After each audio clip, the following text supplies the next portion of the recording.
नमस्कार प्यारे विद्यार्थियों। आज एक बेहतरीन और एक शानदार वीडियो आपके बीच आने वाला है। दोस्तों, रीट जो 27 फरवरी को होने वाली है, उससे पहले आपके लिए बेहतरीन वीडियो, सबसे महत्वपूर्ण वीडियो आज का वीडियो देख लीजिएगा। रीट लेवल फर्स्ट में आपका संपूर्ण सिलेबस एक ही वीडियो के अंदर आपको देखने को मिल जाएगा। मैं आज रीट जो आरटेट 2011 का और आरटेट 2012 का दोनों का एक साथ जो पेपर है उसको सोल्व करवाऊंगा, इजी वे के अंदर सोल्व करवाऊंगा। इस वीडियो को देखने के बाद ये मान करके चलिए कि आपके 5 सवाल एक्स्ट्रा सही होगा, ये मैं गारंटी देता हूं। इतना दमदार वीडियो आज का है। तो दोस्तों बढ़ते हैं बिना टाइम जाया किए। सबसे पहला सवाल बहुत ही दमदार वीडियो रहने वाला है दोस्तों। इसको देख करके वास्तव में आपको लगेगा कि यदि ऐसा पेपर आ गया तो भले भले हो जाएगी आपकी। चलते हैं, पहला सवाल देखिए। निम्नलिखित 4 संख्याओं को अवरोही क्रम में लिखे। अवरोही का मतलब होता है घटते क्रम में लिखना है, ठीक है। नीचे ऑप्शन दिया हुआ है, तो इसमें देखते हैं सबसे बड़ी संख्या कौन सी है। देखिए यहां तक तो सारे जो संख्या है वो बराबर है। पीछे वाली संख्या देखनी है, इसमें है 756, इसका मतलब ये सबसे बड़ी हो जाएगी। इसके बाद में ये है 675, इसका 2 नंबर ये हो जाएगा, फिर 3 नंबर और फिर 4 नंबर। इसका मतलब होता है 3 4 2 1, 3 4 2 1, ये संख्या आपकी हो जाएगी, ठीक है। अगला प्रश्न देखिए, बहुत ही दमदार वीडियो दोस्तों, देख करके जाइएगा, ठीक है। आपके लिए कॉन्फिडेंस लेवल इसमें इंक्रीज हो जाएगा क्योंकि इतना शानदार पेपर है। 1 करोड़ बराबर है 100 लाख के, 1000 लाख के, 10 लाख के और 1000 के, ठीक है। अब इसको देखते हैं। 1000 का मतलब 1000 मतलब 100,000 का मतलब होता है 1 लाख, ठीक है। 10 लाख का मतलब होता है 1 मिलियन। कितना होता है? 1 मिलियन। प्रश्न आ सकता है, ध्यान रखें। और 100 लाख का मतलब होता है 1 करोड़। क्या होता है? 1 करोड़, ठीक है। संख्या आप देख के जाएं। और 1000 लाख का मतलब होता है 10 करोड़। कितना? 10 करोड़। अपना ये ऑप्शन है वो राइट हो जाएगा, ठीक है। इस प्रकार की एक संख्या आपको मिलेगी। चलते हैं अगले प्रश्न की ओर। संख्या 5 करोड़ 9 लाख 4,988 को अंकों में लिखिए। 5 करोड़, ठीक है। या लिखेंगे इकाई, दाई, सैकड़ा, हजार, 10,000, लाख, 10 लाख, करोड़। उसके बाद में 9 लाख, इकाई, दाई, सैकड़ा, हजार, 10,000, ये लाख, 9 लाख। उसके बाद में है 4,000, इकाई, दाई, सैकड़ा और ये 4,000। उसके बाद 988, यानी कि 900 ये 88 आपस में जोड़ दीजिए। 8 8 9 4 0 9 0 5, यानी कि 50 40 49 88, 50 40 क्या 50 90, 50 90 49, 50 90 49 88, ये संख्या आपकी हो जाएगी, ठीक है। इजी वे के अंदर आपको करना है। तो दोस्तों कितना शानदार पेपर है। एक गांव की कुल जनसंख्या 78,692 है। इनमें से 29,642 पुरुष हैं, 28,167 महिला हैं, तो शेष बच्चे हैं। तो बच्चों की संख्या क्या ज्ञात करनी है। इन दोनों को जोड़िए, इनमें से घटा दीजिए। जैसे कि 29,642 में 28,167 को जोड़ना है। 9 10 7 और 1 8, 17 आने लगी 1 4 4 2 2 4 हासिल 5, ठीक है। कुल जनसंख्या इतनी है, इनमें से इसको घटा दीजिए। 78,692 में से 57,809 घटाइए। 12 में से 9 के पीछे रहे 3, यहाँ रह गए 8, जाएगा नहीं। 16 में से 8 के पीछे रहे 8, यहाँ रह गए 0। 7 में से 5 के पीछे रहे 2, 20। 883 20 883 आपका ये ऑप्शन राइट हो जाएगा, ठीक है। बहुत ही बेहतरीन प्यारा सवाल था ये भाई, ठीक। अगला प्रश्न देखिए। शून्य में 60 का भाग देने पर भाज्य, भाजक, भागफल और शेषफल क्रमशः होगा। देखिए दोस्तों, शून्य में 60 का भाग, जैसे कि 60 का भाग देना है शून्य में, ठीक है। ये 60 का भाग शून्य में कितनी बार जाएगा भाई? 0 बार। शून्य को 60 से गुणा करेंगे, शून्य भागफल शून्य। ठीक है, अब देखिए ये संख्या हो जाएगी शेषफल। ठीक है, ये हो जाएगा भागफल, अपना शेषफल 0, भागफल 0, और ये संख्या हो जाएगी आपकी भाजक। कौन सी संख्या? ये है भाज्य और ये है भाजक। ठीक है, भाज्य का मतलब होता है जिस संख्या के अंदर भाग दिया जाता है वो है भाज्य, और जिसका भाग दिया जाता है वो हमेशा भाजक होता है। ठीक है, आपको याद रखना है। शेषफल, भागफल, भाज्य और भाजक। शेषफल 0, भागफल 0, भाजक 60, और ये आपका ऑप्शन हो जाएगा। ठीक है, इस क्रम को आपको थोड़ा ध्यान रखना। ठीक है, भाजक, भाज्य, भागफल और शेषफल। ठीक है, अगला प्रश्न देखते हैं। प्यारा सा सवाल देखिए, 25 पैसे के 15 सिक्कों का मान बराबर है, यानी कि 25 पैसे के 15 सिक्के कुल कितने पैसे हो जाएंगे? इनटू आप 15 कर लीजिए डायरेक्ट ही। 25 को 15 से करेंगे तो अपना पैसे ज्ञात हो जाएगा। ठीक है, 15 को 5 से करेंगे 75, 7, 10, 5, 15 को 30 और 7 37, यानी कि 3 रुपए और 75 पैसे। कितने? 3 रुपए, 375 पैसे हैं, इसका मतलब 3 रुपए और 75 पैसे। ठीक है, देखते हैं। 1 रुपए के 3 सिक्के यानी कि 3 रुपए, 50 पैसे के 1 सिक्का यानी 50 पैसे, और 25 पैसे के 1 सिक्का यानी 50 और 25 75, यानी 3 रुपए 75। ये ऑप्शन ही सही हो जाएगा, 3 रुपए 75 पैसे। ये जैसे कि 1 रुपए के 2 सिक्के यानी 2 रुपए, और 50 पैसे के 3, इसका 1.5 रुपए ये हो जाएगा और ये 1 हो जाएगा। ठीक है, इसका मतलब 2 ये और 3 और 75। अब देखते हैं। ठीक है, ये भी 3, 75। प्रश्न क्या देखिए, उपयुक्त 4 में से गलत कौन सा? आप लोग को गलत को निकालना है। ठीक है, प्रश्न को पढ़ने के आपको थोड़ा सा इसमें देखिए, 1 रुपए के 3 सिक्के 3 रुपए, 25 के 3 यानी ये हो जाएगा 75, यानी कि 3 रुपए 75 पैसे। ये देखिए 1 रुपए के 3 सिक्के 3 रुपए, 25 के 2 यानी कि ये हो जाएगा 3.50 यानी कि 3 रुपए 50 पैसे। इसका मतलब ये ऑप्शन अपना गलत हो जाएगा, डी। ठीक है, थोड़ा सा प्रश्न को पढ़ने का प्रयास करें, ऑप्शन में क्या दिया हुआ है, पूछ क्या रहा है। ठीक है, गलत पूछ रहा है आपको। ठीक है, अगला प्रश्न देखिए, ये प्यारा सा सवाल देखिए। बिन 2/9, 5/8, 1/3, 3/4 का आरोही क्रम। आरोही का मतलब क्या होता है? बढ़ते हुए क्रम में आपको लिखना है, यानी कि सबसे छोटी संख्या पहले लिखनी है। अब इस प्रकार का सवाल आता है तो सीधा आपको क्या करना है, जैसे ऊपर वाली संख्या छोटी होती है तो क्या करेंगे, सबके पीछे 1-1 जीरो लगा देते हैं, 1 जीरो इसके पीछे, सबके पीछे। ठीक है, ताकि भाग देने में आसानी रहे। 9 का भाग 20 में जाता है, 9 का भाग 20 में जाएगा 2 बार। ठीक है, इसके नीचे लिख देंगे ताकि समस्या ना आए। जाएगा 2 बार, पीछे जाएगा 2, फिर जाएगा नहीं जाएगा, यानी कि 2.2। ठीक है, 8 का भाग 50 में देखिए 6 बार, पीछे जाएगा 2। ठीक है, 20, 8 दूनी 16। ठीक है, 3 का भाग 10 में जाएगा 3 बार, पीछे जाएगा 1, फिर 3। 4 का भाग 30 में जाएगा 7 चौक 28, पीछे जाएंगे 2, 20, 5। ठीक है, अब देखना ये है कि सबसे बड़ी संख्या कौन सी है, ये सबसे बड़ी है। इसमें से सबसे छोटी कौन सा अंक है, ये। ठीक है, यानी कि 2/9 सबसे छोटा, ये 2/9।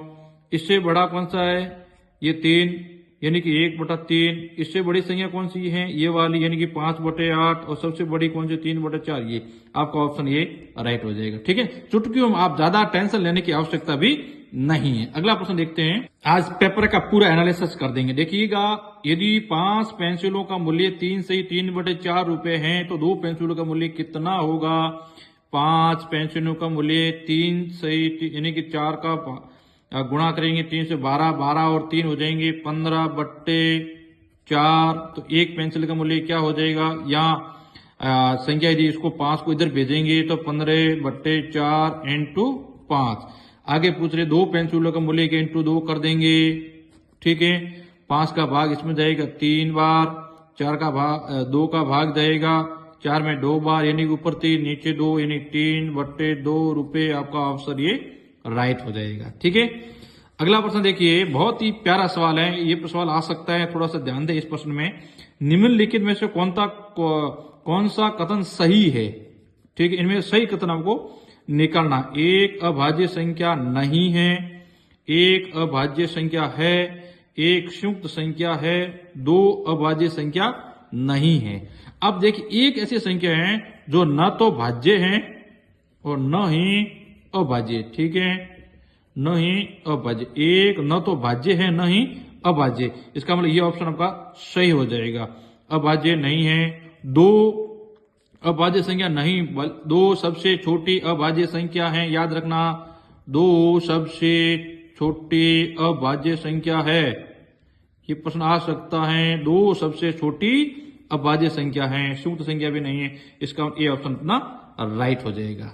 ठीक है, अगला प्रश्न देखिए, संख्या 720 के अभाज्य गुणनखंड सीधा सा 720, 2 का जाएगा कितनी बार?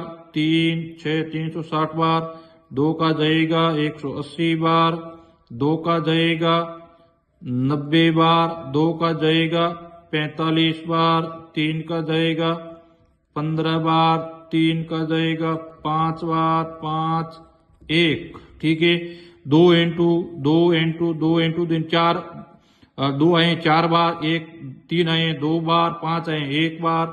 ठीक है, 1 2 3 4, 3 2 बार, 1 2 5 1 बार, ये ऑप्शन आपका राइट। बेहतरीन सवाल। चलते हैं अगले सवाल की ओर।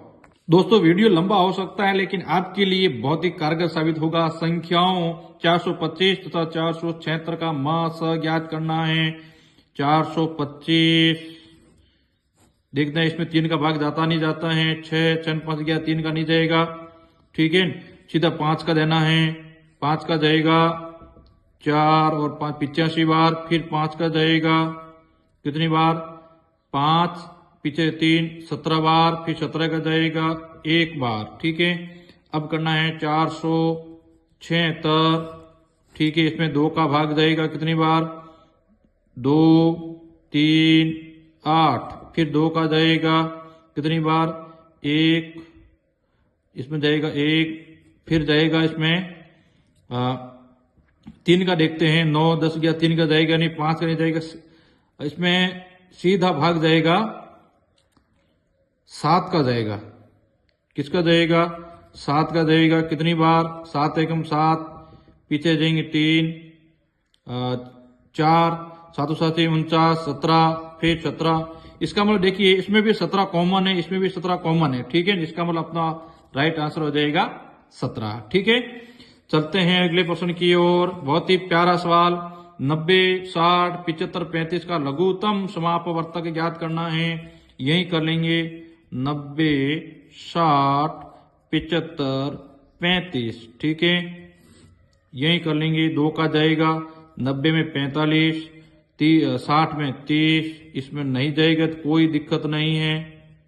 फिर 2 का जाएगा 45 में नहीं जाएगा, 30 में जाएगा 15 बार, 75 और 35। 3 का जाएगा, इसमें जाएगा 15 बार, इसमें जाएगा 5 बार, 25 बार, इसमें नहीं जाएगा, देने की आवश्यकता नहीं है। फिर भी 3 का जाएगा 5 बार, इसमें 5 25 और ये 35। फिर 5 का जाएगा 1 1, इसमें 5 बार, इसमें 7 बार, फिर 5 का जाएगा 1 1 1 और 7, अंत में 7। संख्या कौन सी में प्राप्त हुई है? 2 into 2 into 3 into 3 into 5 into 5 into 7। ठीक है, 2 बार, 3 2 बार, 5 2 बार और 7। 2 दूनी 4, 4 3 12, 12 36, 36 इंटू 5 कितने हो जाएंगे? 36 इंटू 5, 5 संग 30, 3 15 और 3 18, 180, 180 5, 18 5 90 यानी 900, 900 इंटू 7, 7 नंबर 63 यानी 6300 आपका राइट आंसर हो जाएगा। ठीक है, चलते हैं अगले प्रश्न की ओर। बहुत ही प्यारा और बेहतरीन, ये तो बार बार पूछा जा रहा है बच्चों, ये प्रश्न रट लेना आपको। एक मकान की पुताई 5 व्यक्ति 8 घंटा रोज काम करके 3 दिन में करते हैं, तो एक व्यक्ति 4 घंटा रोज काम करके उस काम को कितने दिनों में करेंगे? 5 व्यक्ति 8 घंटा 3 दिन, एक व्यक्ति 4 घंटा x दिन। ठीक है, सीधा आपको करना है, 4 का भाग इसमें जाएगा 2 बार, 5 को 2 से 10, 10 को 3 से करेंगे 30, सीधा आंसर आपका हो जाएगा। ठीक है, अगले प्रश्न की ओर। दोस्तों बड़े प्यारे प्यारे सवाल हैं। एक परीक्षा में 4 विषयों में कुल प्राप्त कुल अंक 200 हैं। यदि 3 विषयों में प्राप्त अंकों का औसत 148 है, तो चौथे विषय में प्राप्त अंक कितना है? 4 विषयों में कितना है? 200। 3 विषयों में औसत कितना है? तो 3 × 48 बराबर 24, 2 4 12 और 14। फिर इसमें से घटा लीजिए, 10 में से 6, 9 में से 5, 0 यानी कि 56। बस ठीक है, थोड़ा ध्यान रखना यहाँ। ठीक है, यहाँ औसत नहीं है, यहाँ कुल पहले से दे रखा है। ठीक है, यदि यहाँ 4 विषयों को औसत दिया रखा होता ना, तो हम 4 से उसको संख्या को गुणा करते, लेकिन ये औसत नहीं है, यहाँ कुल संख्या दी हुई है। थोड़ा सा प्रश्नों को समझने का प्रयास करना। ठीक है, कहीं गलत ना कर दो आप। अगला प्रश्न देखिए, बहुत ही प्यारा और दमदार सवाल है। एक व्यक्ति ने एक साइकिल 935 रुपए में 10% लाभ पर बेची, तो उसने वह साइकिल कितने में खरीदी? ठीक है, 10% का उन्होंने क्या कमाया है? लाभ कमाया है। ठीक है, अब इनमें से देखना है, इसका मतलब खरीदी का मतलब ये हुआ कि 935 से वो संख्या छोटी ही होगी, ये नहीं हो सकता, ये भी नहीं हो सकता। ठीक है, क्योंकि बेची इतने में, इसका मतलब खरीदी कम में होगी क्योंकि लाभ हुआ है। तो इसका हम ज्ञात करते हैं, यानी कि 850 का 10% कितना होता है? 000 यानी 85 रुपए का। ठीक है, अब इसमें 85 को जोड़ दीजिए, यानी कि 850 को में 85 को जोड़ेंगे, 5 8 13 लगी 1 8 और 1 9 935 प्राप्त हो रहे हैं। सीधा करना है आपको। ये देखिए, ये सवाल है कि एक व्यक्ति ने बैंक से कुछ रुपया 15% वार्षिक ब्याज की दर से उधार लिए, और अगर 3 साल बाद 7,250 रुपये वापिस करता है, तो उसने कितना रुपए उधार लिया? अब इस परिस्थिति के अंदर में क्या करना है? मान लीजिए जो ऑप्शन है, ऑप्शन में से हम उसका साधारण ब्याज ज्ञात करेंगे और उसमें ब्याज जोड़ेंगे, तो ये संख्या प्राप्त हो गई, तो वो ऑप्शन अपना राइट हो जाएगा। जैसे कि ये 5,000 मान लीजिए, 5,000 रुपये उसने उधार लिए 15% की ब्याज दर से 3 वर्ष के लिए, तो जोड़ करेंगे। ठीक है, 0 से 0, 0 से 0, 50 को 15 से करेंगे तो हो जाएंगे 15 5 75, 750 को फिर 3 से करेंगे 0 15 अलग 1 21 और बेचेंगे 2250 रुपए का जो ब्याज हुआ है। ठीक है, और 2250 को है वो 5,000 में जोड़ेंगे, कितना हो जाएंगे? 7250। इसका मतलब अपना ए ऑप्शन ही राइट हो जाएगा। ठीक है, इस प्रकार के प्रश्न आपको देखने को मिलेंगे। चलते हैं अगले प्रश्न की ओर। देखिए, बहुत ही प्यारा सा सवाल है। 500 रुपए का 6 महीने का 8% की छमाही दर से ब्याज होगा। ठीक है, 500 रुपए का, देखिए 500 रुपए का 6 महीने का, ठीक है, इंटू 8% छमाही दर। ठीक है, यानी कि 8% छमाही दर बट्टे 100, 2 0 आपस में कट गए। दोस्तों पहले प्रश्नों को समझने का प्रयास करते हैं। क्या है कि 500 रुपए 6 महीने और 8% 6 माही। ठीक है, अब यदि कुछ 6 माही के अंदर होता है, तो हम इसको क्या करते हैं, 12 माही 1 वर्ष का करना जरूरी होता है। इसके लिए हम क्या करेंगे, जैसे कि 500 × 6, जैसे कि 6 महीने को वर्ष में बदलेंगे, तो 6 के अंदर 12 का भाग दे देंगे, हो जाएगा 1/2। और ये जो 8% है, इसको 12 माही करेंगे तो 8 को दुगुना कर देंगे, यानी कि 16% हो जाएगा। ब्याज दर क्या हो जाएगा, 16% हो जाएगा। ठीक है, इसी तरह यानी कि 500 × 6/12 की जगह आप 1/2 भी कर सकते हो, क्योंकि इसमें काटेंगे तो 1/2 हो जाएगा।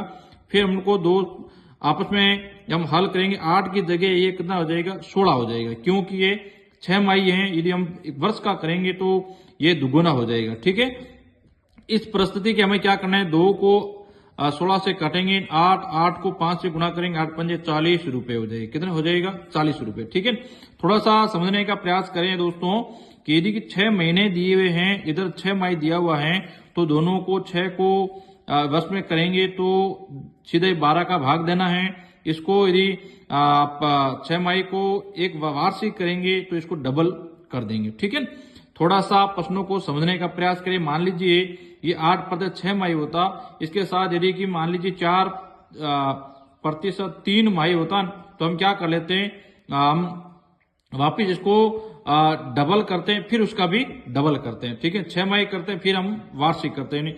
ठीक है, इस प्रकार हमें यदि वार्षिक करना जरूरी होता है ताकि उत्तर आपका सही हो। डायरेक्ट हम इसको हल निकालते हैं तो इसका उत्तर हमें सही नहीं मिलता। ठीक है, तो थोड़ा सा प्रश्न की लैंग्वेज पढ़ने का प्रयास करें। अगला प्रश्न देखिए, एक व्यक्ति x 100 रुपए की वस्तु को 10% की हानि से y को बेचता है, y उस वस्तु को 10% लाभ से z को बेचता है, तो y ने किस मूल्य पर z को बेची? ठीक है, अब जैसे कि x 100 रुपए की कोई वस्तु है, 10% हानि पर बेचता है, यानी 100 का 10% यानी 10 रुपए का हानि। इसका मतलब 100 रुपए की वस्तु थी, उसको 10 रुपए की हानि पे बेचा, यानी कि 90 रुपए उन्होंने क्या किया है, वाई को बेच दिया। ठीक है, वाई है वो 10% से लाभ कमाता है, यानी कि 90 का 10% है वो लाभ कमाता है। ठीक है, 0 से 0 0 कट के पीछे जाएंगे 9, यानी कि 9 रुपए उसको लाभ कमाता है। ठीक है, इसका मतलब वाई ने जेड को कितने में बेची है, 9 रुपए का लाभ 90 में उन्होंने खरीदी थी, यानी कि 90 प्लस 9 बराबर 99 रुपए के अंदर है वो जेड को वो बेचेगा। ठीक है, पर्सन की लैंग्वेज समझने का प्रयास करें, यानी कि 100 रुपए की 10% हानि बेची, यानी कि 90 में बेची है एक्स ने वाई को, वाई ने फिर 10% का मुनाफा कमाया, 90 में खरीदी, 10% मुनाफा, 9 रुपए का मुनाफा कमाया उन्होंने। ठीक है, इसका मतलब 99 रुपए के अंदर है वो जेड को उन्होंने बेची होगी। ठीक है, चलते हैं, एक अगला प्यारा सा सवाल है कि निम्न वस्तु में समतल कौन सी है? ठीक है, गिलास समतल नहीं है, बैलेंस समतल नहीं है, गेंद भी समतल नहीं है, एक कागज होता है वो समतल हो से, इसका कागज ही राइट आंसर होगा। अगला देखिए, चित्र में कितने त्रिभुज हैं? जिसमें तो एक तो बड़े वाला त्रिभुज होता है, एक ये 2, एक नीचे वाला ये 3, एक इधर वाला 4 और एक ये बड़े वाला हो जाएगा। इसका मतलब 5 होंगे। कितने होंगे? 5। अगला देखिए, वर्ग के चारों अंत्य कोणों का योग होगा। वर्ग के चारों अंत्य कोणों का योग कितना होगा? वर्ग के हमेशा प्रत्येक कोण 90 डिग्री का होता है, इसका मतलब 360। ठीक है, अगला देखिए, निम्न में से कौन सा कथन सत्य है? एक वर्ग एक विशेष प्रकार का आयत होता है। ठीक है, ये तो सही है। एक आयत एक विशेष प्रकार वर्ग नहीं होता है। प्रत्येक किरण एक रेखाखंड नहीं, प्रत्येक किरण एक रेखाखंड होती है नहीं। रिजु यानी सरल कोण 90 डिग्री का होता है, सरल कोण हमेशा 180 डिग्री का होता है, इसका मतलब ये भी गलत है, ये सही है। ठीक है, अगला प्रश्न देखिए, बहुत ही प्यारा सवाल है, इस प्रश्नों को समझने का प्रयास करें। यदि आपके पास ये सवाल आ गया तो आप कैसे करोगे? किसी मैदान का एक चक्कर लगाने में 250 मीटर दौड़ना पड़ता है।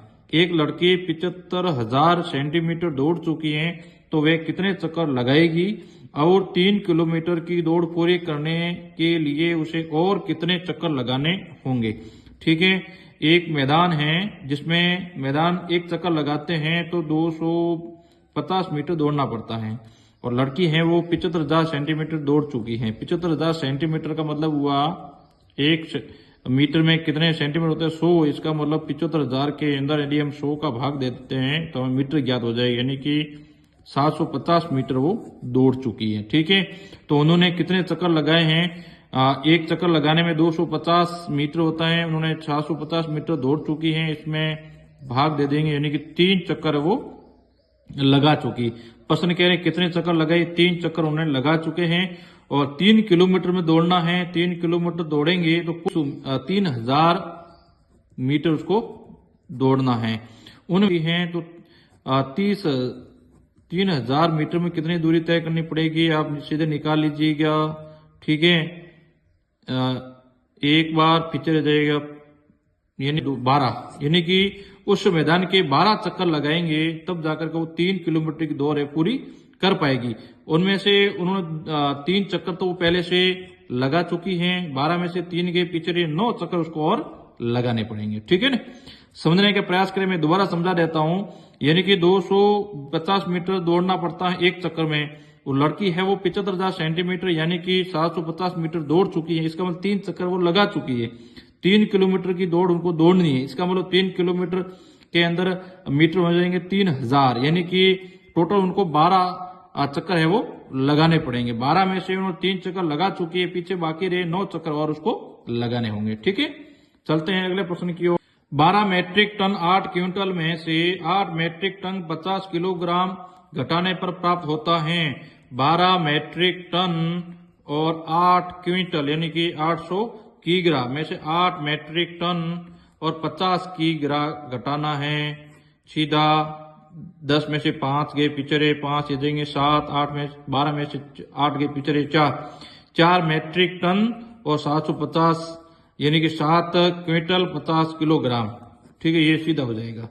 अगला देखिए, एक टंकी में 400 लीटर पानी है, इनमें से 12 लीटर 500 मिलीलीटर पानी काम में लेने के बाद शेष पानी को समान क्षमता के 25 डिब्बों में भरा जाए तो प्रत्येक डिब्बे की क्षमता क्या होगी। पहले आपको क्या करना है, 4000 में से 12 ये आपको घटाना है। ठीक है, 0 यहाँ से उधार ले 10, 5 यहाँ रह गए 9 में से 2 गए पीछे रह जाएंगे 7, यहाँ रह गए 9 पीछे रह जाएंगे 8, यानी कि यहाँ रह गए 387.50 25 हैं, 25 डब्बे भरने हैं। तो मुझे क्या करना है, 387.500 में से 25 का भाग दे देंगे, भाग देगा एक बार। ठीक है, आप पीछे जाएंगे 13, उतरेंगे 7, 137 में जाएगा 5 बार 125। ठीक है, पीछे जाएंगे